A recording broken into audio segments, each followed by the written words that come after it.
इथे आहे ना शेवभाजी बनवण्यासाठी इथे कढई ठेवलेली आहे गॅसवर तापण्यासाठी. तर कढई तापली की त्याच्यामध्ये आपण आहे ना तेल घालणार आहोत. बघा इथे आपल्या ना कढई तापलेली आहे. तर इथे मी आहे ना 2 ते 3 चमचे तेल ॲड करते. आता इथे आपलं आहे ना तेल पण छान असं तापलेलं आहे. तर आता फोडणीसाठी मी इथे मोहरी घालणार आहे.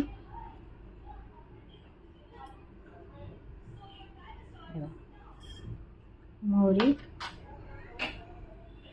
जिरे, छान असं मोहरी जिरं तडतडलं की आलं आणि लसूण त्याच्यामध्ये ॲड करणार आहे. आलं आणि लसूण किसून घेतलेलं ॲड करणार आहे. आणि आता याच्यामध्ये कढीपत्ता पण घालणार आहे फोडणीसाठी. छान अशी आहे ना आपली फोडणी तडतडलेली आहे. आता आपण याच्यामध्ये आहे ना कांदा ॲड करणार आहे. इथे मी आहे ना 2 बारीक चिरून कांदा घेतलेला आहे. आपण छान असं आहे ना परतून घेणार आहे.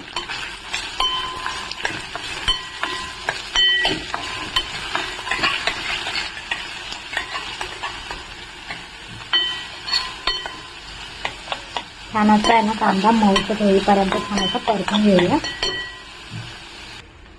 आता आपण याच्यामध्ये आहे ना बारीक चिरून घेतलेला टॅमॅटो ॲड करणार आहोत. इथे मी 1 टॅमॅटो घेतलेला आहे. छान असं आहे ना परतून घेऊया. ह्या भाजीला आहे ना वेळ लागत नाही, पटकन झटपट होणारी रेसिपी आहे. इथे आहे ना आपला कांदा टॅमॅटो छान असं आहे ना परतून झालेलं आहे, शिजले. आता ह्याच्यामध्ये आपण आहे ना मसाले ॲड करणार आहे. तर सर्वप्रथम इथे आहे ना चवीपुरतं मीठ ॲड करते.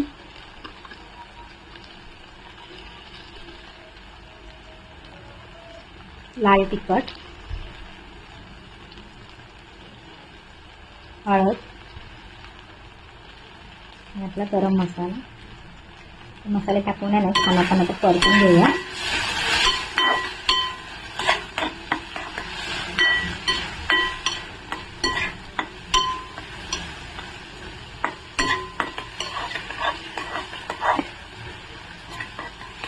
तर मी ह्याच्यामध्ये आहे ना पावभाजीचा मसाला पण ॲड करणार आहे.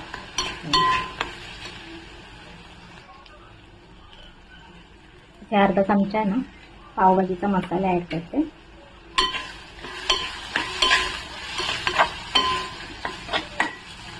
त्याच्यामध्ये आहे ना आपण थोडंसं पाणी ॲड करणार आहोत.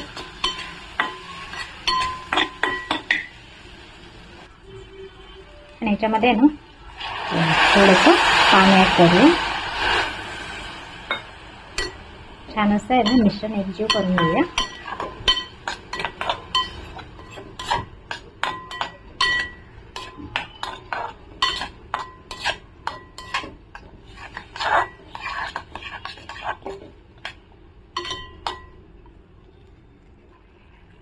तर इथे आपला आहे ना मसाला तयार झालेला आहे. तर आता आपण याच्यामध्ये आहे ना शेव ॲड करणार आहोत. तर ही भाजी आहे ना आपण जेवायला बसायच्या अगोदर 5-10 मिनटं अगोदर गरमागरम छान अशी करून घ्यायची. म्हणजे छान अशी आहे ना ती भाजी नरम होत नाही, म्हणजे अशी छान अशी बघा क्रंची टाईपमध्ये राहते. अशा प्रकारे आहे ना ही आपली शेवभाजी तयार झालेली आहे. तर आपण ह्याच्यावरती आहे ना वरून कोथिंबीर ॲड करणार आहोत. त्याच्यावरती आहे ना आपण कोथिंबीर ॲड करूया. छान अशी आपली आहे ना शेवभाजी तयार आहे. अगदी 5 मिनिटं पण लागत नाही, पटकन झटपट होणारी रेसिपी आहे. नक्की तुम्ही अशा प्रकारे करून बघा. तर मी गॅस बंद करणार आहे. छान अशी आपली आहे ना शेवभाजी तयार झालेली आहे. तुम्हाला शेवभाजीची रेसिपी कशी वाटली नक्की कमेंट करून सांगा. आणि तुम्ही पण अशाच तऱ्हेने नक्की करून बघा, तुम्हाला पण आवडेल. आणि आता आपण भेटूया नेक्स्ट व्हिडिओमध्ये नवीन रेसिपीसहित.